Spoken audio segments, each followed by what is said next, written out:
Hello everybody, welcome back. It's of course Sport Federation TV. Every week we take a look at what's happening with sport in the Western Cape.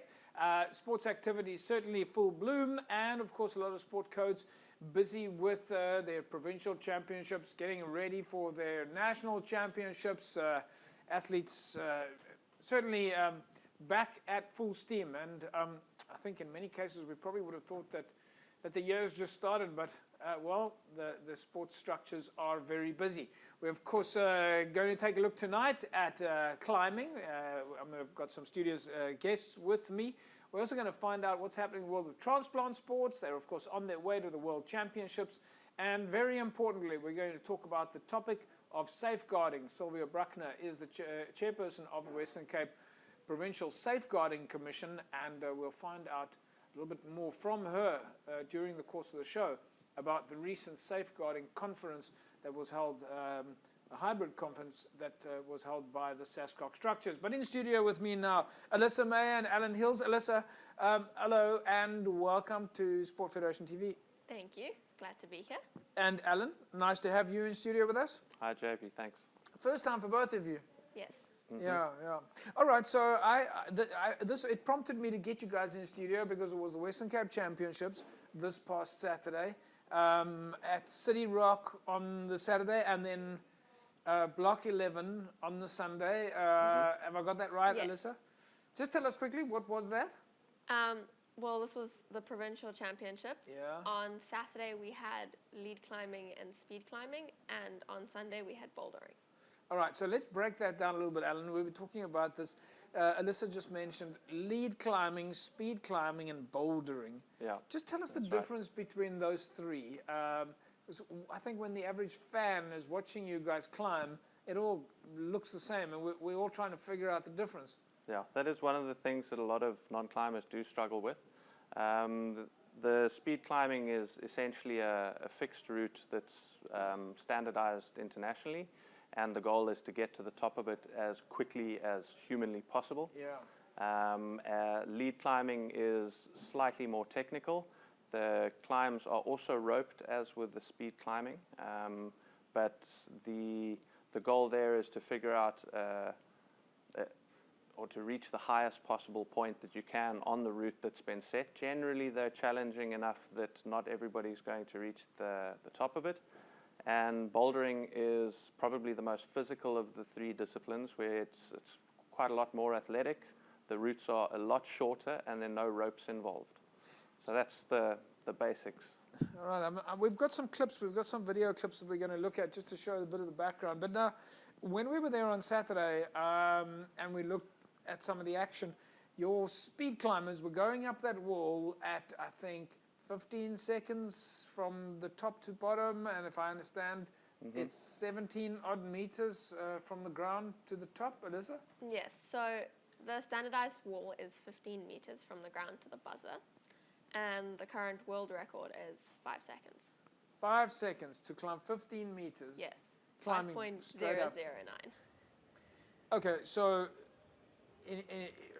that's of course World Championship standards, and Alan, I mean, for you guys, how close are we getting to World Championship speeds? Look, I mean, there are a couple of guys in South Africa who've been getting into the 7-second range. Wow. So there are a few guys who are pretty good, considering also that we don't have any specialist speed climbers in the country. They're all doing it as an additional discipline. Right. It's really quite impressive.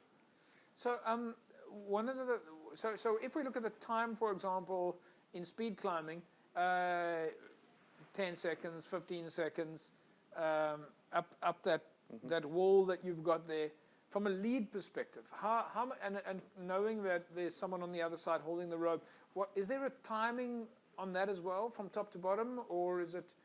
How do you measure the wins in lead climbing?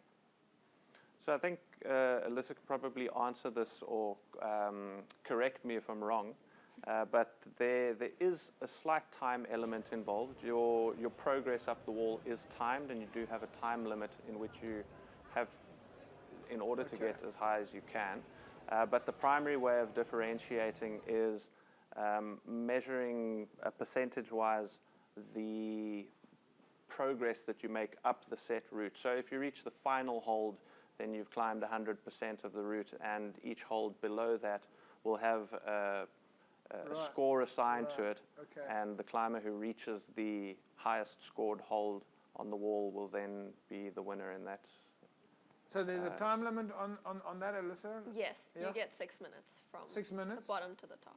But now what's to stop your guy at the bottom who's holding the rope, what's to stop him from just pulling you higher up? Well, because of the fact that in lead climbing we're clipping the rope up as we go, the rope would be below us, so he can't pull us up, for instance. He would be able to yank us off instead. So is he purely there for safety purposes? Yes. Okay, all right. So how does that work between then the lead climber and the person that's holding the rope? What is their main goal? Because it sounds to me like their main goal is safety. Yeah, so their main goal is to make sure that we don't hit the floor when we fall off our climb. So it is safety 100% of the time. And the height? What sort of height is the lead wall? It can depend like where you are, like what gym you're at, or outdoors it depends as well. But generally in gyms it doesn't go higher than 20 meters. Okay. Folks, we've got a couple of video clips here. Let's take a look. This is from Saturday at the Western Cape Climbing Championships here at City Rock. Right, so looking at that, Alan, the City Rock environment, and I know it's similar to Block 11. It looks like at Disney World almost. You walk in, and I was trying to explain to somebody there how unbelievable it is. Maybe the Disney World picture wasn't quite right, but or a candy store. It's an unbelievable venue. It's unbelievable when you guys, and it just looks like so much fun. Yeah, it absolutely is. For me, one of the draw cards is that, as you mentioned, you walk into the gym and it looks like a playground. Yeah. And the goal there is, yes, to train, get fit, get strong, get better at climbing, but also to have as much fun as you possibly can. Yeah. So comparing that to a standard gym with set routines and weight rooms and that sort of thing, it feels a lot more appealing to me than knocking out a few sets with the dumbbells, Yeah. All right, folks. We're talking to Alan Hills and Alysaa Meyer from Western Cape Climbing. Of course, very active, competing in the Western Cape Championships. And we'll be carry on talking to them a little bit more about the competition aspect of climbing after the break. Don't go away.